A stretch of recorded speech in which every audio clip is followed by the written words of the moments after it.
it's impressive, what he's done. And, since he's got in the league, his growth, he deserves a ton of credit, and he's put the work in. He's a tremendous worker. He's going to have a wonderful career here. He's already put up some big numbers. So proud of him. He's fantastic. He keeps growing every year, adding to his game. Tremendous, and he deserves all the credit for that. We've seen a bunch of, we've seen him, diversify a lot of his game so much this year. He's becoming that true three-level scorer. But it seems like in the last 4 or 5, he's really been getting back to the three-point shot. Just what have you seen in this last week or so about how he's been playing, or last 4 or 5 games, how he's been playing? Yeah, I don't think he's going to a game with the mindset of, he's just taking what the game gives him, and I think that's the beauty. Teams are hugging to him, and he's able to get to the rim. I think he's one of the top leaders at field goal percentage in the paint, so he's making plays at the rim.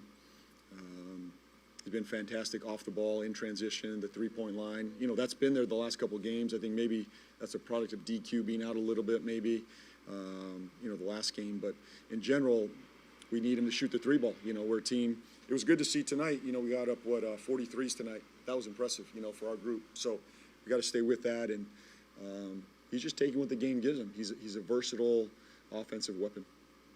Shifting to tonight, just kind of the turnovers. What did you kind of see, especially in the first? Yeah, the turnovers cost us. That was the game. So 25 turnovers, 17 at the half. Some of that was careless. Some of that was their aggression.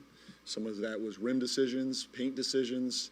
So we'll watch it tomorrow. We'll own all our turnovers. We'll watch every one of them and see, what we find out of that. So we got to be better there. The challenge for us defensively is enough. Is present enough. We don't need to help our opponents by turning it over and giving them easy ones. So and that really fueled their fast break. They had 31 fast break points. I'm assuming the bulk of that was off our turnovers. Coach, speaking of turnovers, Jeremiah gave you a boost tonight, but between him and Derek, they had 9 turnovers. How do you go about balancing that aggression you want to see from them while being? Yeah, that's the learning curve. They're rookies, This is new for them. It's decision making. Stuff happens fast. It's quick.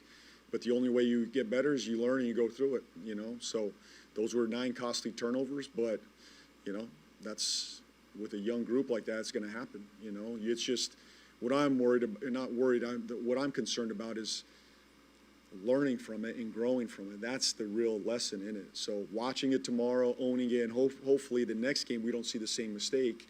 Obviously, when it happens, we got to learn from it and grow. But those are the learning curves of young teams. And speaking of, learning curves, what was the adjustments or maybe something you saw different coming out of the first half in that third quarter where you guys only scored? Their aggression amped up. Obviously they got into the ball a little bit more. You could see their physicality picked up. And the shots we did have, we didn't knock them down. We struggled there in the third quarter just to find an open look. The ones that we did have, we didn't knock down. I think overall their aggression picked up, and we got to respond to that. And speaking of responding, we saw Zion literally have to work for every shot that he made tonight. Kind of had an out of rhythm night. What's your thoughts on a game like him, the game that he had tonight, and him being maybe one of the bigger focal points for your team? Well, he's been tremendous. He's had a heck of a run here recently, and tonight they're a good defense. They clamped on both sides of his drives, and they made it tough on him there at the rim. So we'll try to do a better job of opening up the floor and getting him some easy looks. But he's been tremendous during this run, and I expect him to bounce back on Tuesday night. Good. Thanks, everybody.